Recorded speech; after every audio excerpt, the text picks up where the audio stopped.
Phishing attacks are one of the most common ways that a bad actor will try to steal your information or install malware onto your devices. But what is phishing, and how does it relate to your cybersecurity? Do bad actors compete in phishing tournaments? And what type of black hoodies and fingerless gloves make for the best phishing gear? So you might have already guessed that I don't actually mean fishing, like with aquatic animals, but phishing, with a PH at the beginning. However, there are actually a lot of similarities between phishing and phishing. So let's revisit phishing. You know, the kind with the fish.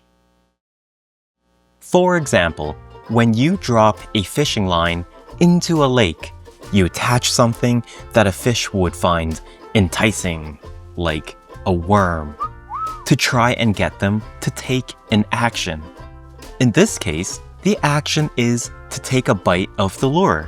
What looks to the fish as something that is normal or even amazing and delicious is actually a weapon that fishermen use to catch and damage the fish.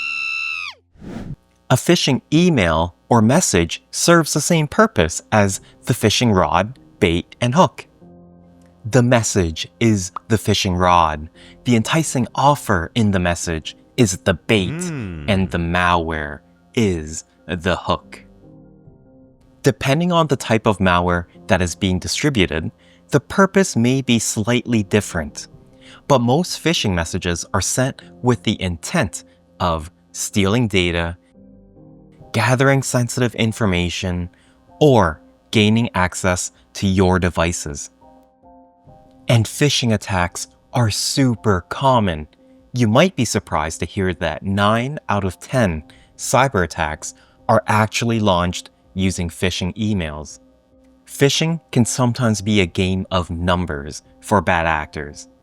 Sending out hundreds or thousands of phishing emails and messages is extremely easy, and all they need is for one person to click a malicious link or attachment, and they potentially have access to an entire network. Think of it this way. Picture a room with 20 people in it. If every person in that room received a phishing email infected with malware, statistically, one of those people would fall for the scam and potentially let malware into the network. Now imagine a school with 200 students. That's 10 potential opportunities for a bad actor to launch an attack against the school. So, you can see why it's important to pay attention to phishing attacks and learn how to recognize and avoid them. You've likely been sent phishing emails or messages in the past and have just rolled your eyes at them, because a lot of them are actually so incredibly bad that it's not really hard at all to detect them. But that doesn't mean that phishing emails and messages are always bad. They can be quite manipulative, believable, and realistic.